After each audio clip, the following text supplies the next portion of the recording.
नमस्कार, आप सुन रहे हैं गूंज 90.8 एफएम, आपकी अपनी आवाज। मैं हूं आपके साथ आपकी अपनी आरजे कल्पना। शो है एक मुलाकात में हर बार लेकर आते हैं हम खास मेहमान।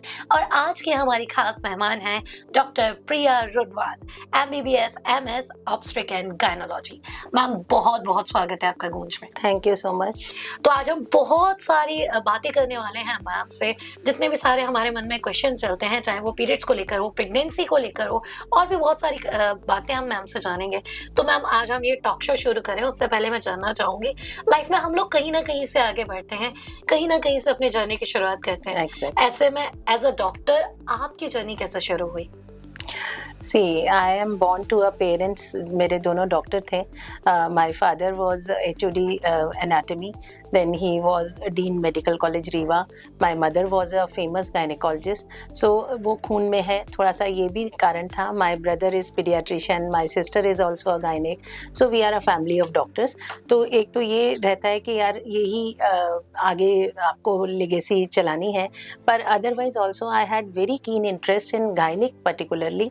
And I always wanted to become a good gynecologist like my mom, and my elder sister is also a very famous gynecologist. So the purpose of serving as a gynecologist is कि बहुत underserved हैं हमारे देश की औरतें, और हमें ऐसा लगता है कि उनके लिए कोई dedicated gynecologist जो कि 24/7 उनकी सेवा में उपलब्ध हो, और उनकी छोटी छोटी उनके बहुत सारे टैबूज रहते हैं, कई चीज़ें वो डिस्कस नहीं कर पाते हैं खुल के मेल जो कंसल्टेंट होता है उनसे. तो being a lady, being a gynaec, तो वो आपसे बिल्कुल फैमिली जैसे हो जाते हैं, and they share almost everything with you. So initially I had good ranks, then I became a gynaec. I did my MBBS from GR medical college Gwalior, then I did my MS gynaec at GR medical college Gwalior again.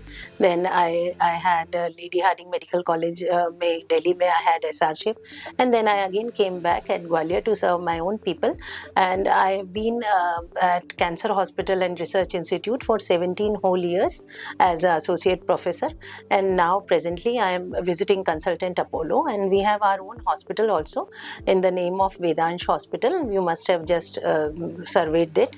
तो वहाँ पे हमारे पास सारी facilities under one roof है. और मुझे लगता है जब आपको स्टार्टिंग से फैमिली का जब एक एनवायरनमेंट मिलता है, तो कहीं ना कहीं हम अपनी फैमिली से बहुत सारी चीजें ग्रैब करते हैं और उसी चीजों को आगे लेकर आगे बढ़ते हैं. और जैसे कि मैम ने बताया, गजराजा मेडिकल कॉलेज से इन्होंने स्टडी किया, तो जिस शहर से आप पढ़ रहे हैं और दोबारा उसी शहर में आकर अपनी सर्विस देना, अपनी सेवाएं देना, एक अलग प्राउड मोमेंट क्रिएट करता है. सो मैम, ये बातें हम शुरू करें. मैं जानना चाहूंगी, जब भी हम टीनेज में होते हैं, पीरियड स्टार्ट होता है, तो बहुत सारी टेंशन साथ लेकर आता है कि जब टीनेज आती है तो ऐसे में जानना चाहूंगी, इरेगुलर जो पीरियड्स होते हैं, कब ये सीरियस हो जाते हैं, इन्हें कब आपको सीरियसली ले लेना चाहिए और कब डॉक्टर से कंसल्ट करना चाहिए? Actually, a few periods after menarche, once you start your first menses, are relatively थोड़ा बहुत irregularities होना स्वाभाविक है. कई दफ़ा होता है कि पीरियड थोड़ा 1.5 महीने में, 2 महीने में आ रहा है, या हल्का फुल्का इरेगुलर है. बट अगर आपको लगता है कि 3 महीने या उससे ज़्यादा इनकन्सिस्टेंसी है, मतलब कि पीरियड्स रेगुलर नहीं है किसी भी बच्ची के, तो उनके पेरेंट्स को थोड़ा सजग हो जाना चाहिए. या कई बार पेरेंट्स ध्यान ही नहीं देते. आज ही मेरी ओपीडी में a girl came at 17, she was 17 years, she never had her periods. तो उसको उसकी बहन जो कि मैरिड थी वो लेके आई कि यार इसके पीरियड्स नहीं हुए. मदर wasn't concerned, कि उनको ऐसा लगा ठीक है पैड का खर्चा भी बच रहा है. तो वो they don't, and she turned out to be MRKH syndrome, that is called as Mayer-Rokitansky-Kuster-Hauser syndrome. Means she was having a kind of syndromic problem, जिसकी वजह से यूट्रस अंडरडेवलप्ड होता है, ओवरी स्ट्रीक गोनड्स होते हैं, एंड आगे चल के ऐसी बच्चियों को प्रेगनेंसी वगैरह करने में भी बहुत प्रॉब्लम्स का सामना करना पड़ेगा. तो कई बार ऐसी चीज़ें हैं कि अगर समय रहते पीरियड्स आपको चालू नहीं हुआ है, तब भी आपको डॉक्टर को मिलना है, या आपके पीरियड्स बहुत ज़्यादा इरेगुलर हैं कि हर 10-15 दिन में हो रहे हैं, तो पहली बात कि आप एनीमिया यानी रक्ताल्पता के शिकार हो सकते हैं. आपको हाँफ नहीं आना, आपको कंसंट्रेशन का अभाव होना, आपको काम में मन न लगना. पढ़ाई में लड़कियां आजकल इतना एक्सेल कर रही हैं, और ये एक छोटी सी चीज़ है जो उन्हें लड़कों से पीछे ले जा सकती है कि वो अपने काम पे पर्याप्त ध्यान न दे सकें। तो एक तो ये रीज़न है।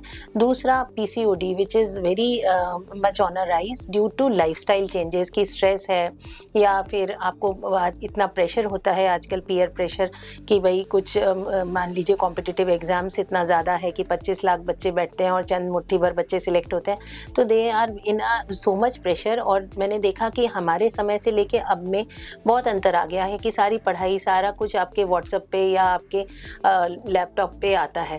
पहले जैसा आउटडोर गेम्स और वो सब बच्चे बहुत कम करते हैं। सारा एग्ज़ाम्स जो हैं कॉम्पिटिटिव वो भी आप सब ऑनलाइन ही देखते हैं ज़्यादातर, इसमें वीडियोज़ वगैरह जो अपलोडेड रहते हैं वही सब पढ़ते हैं और सुनते हैं, एंड फिजिकल एक्टिविटी ना के बराबर हो गई। तो this is one of the reasons of period irregularity, कि जिसकी वजह से पीसीओडी लाइफस्टाइल जनित एक प्रकार से प्रॉब्लम है, जो कि फैमिलियल भी है और कुछ हद तक आपके खान पान, आचार व्यवहार और आपके स्ट्रेस लेवल्स पे भी डिपेंड कर सकता है। जी, और छोटी छोटी चीज़ें आजकल हमने फिजिकल एक्टिविटीज इतनी कम कर दी है, शायद हम लोग खुद ही बाहर निकलना नहीं चाहते, मोबाइल ने हमारी दुनिया समेट ली है। Exactly. और कहीं ना कहीं ये सारी चीजें लौट कर हमारे पास आई हैं और हमारे लिए हार्मफुल हो गए हैं। नहीं होगी, this only adds to your, मतलब आपकी टमी पे और आपके बटक्स पे ये सब फैट ऐड करता है। These are all myths.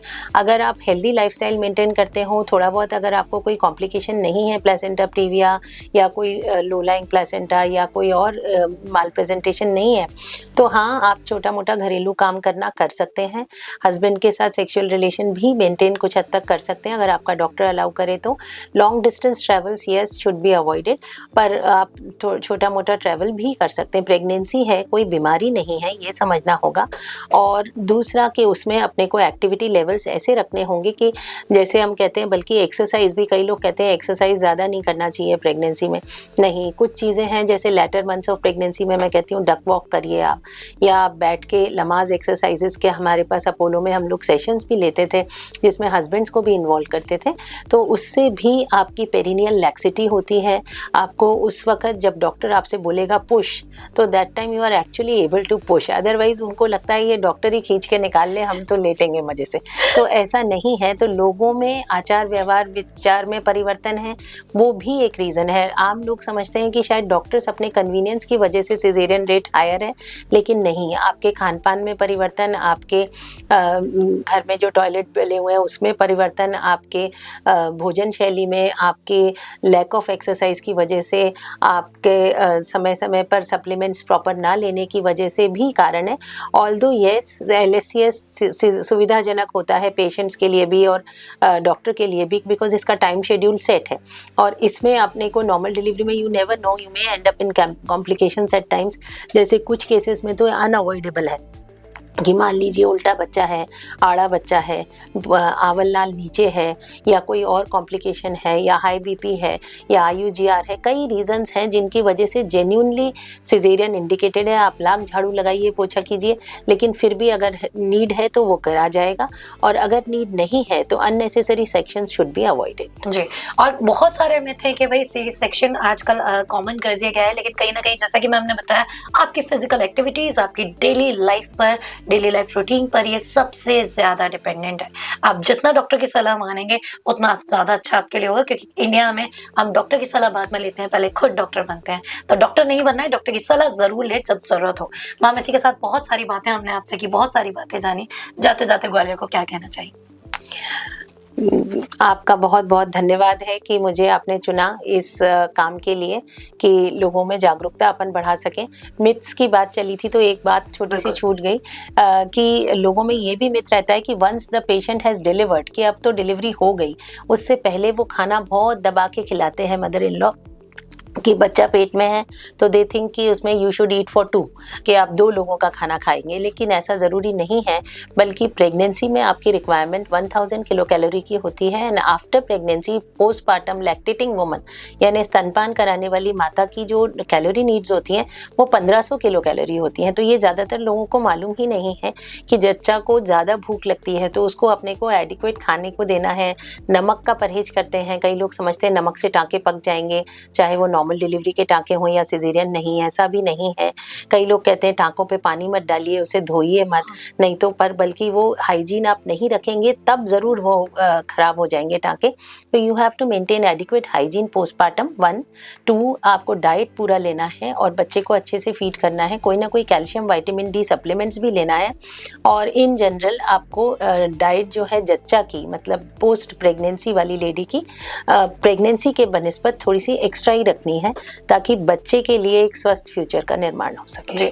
और छोटी छोटी बातें मुझे लगता है इंडियन जो इन लॉज होते हैं कई बार बहुत ज्यादा प्यार करते हैं और प्यार के चलते जैसे कि मैम ने बताया घी एक्स्ट्रा जरूर डालते हैं खाने में, तो उस घी को थोड़ा सा कम कीजिए। छोटी छोटी चीजें हैं जिन्हें फॉलो कीजिए और एक अच्छा स्वास्थ्य, आपका भी स्वास्थ्य अच्छा रहेगा और आपका जो बच्चा होगा वो भी स्वस्थ रहेगा। Thank you so much ma'am for your precious time, आपका बहुत बहुत धन्यवाद। Thank you so much, thanks a lot.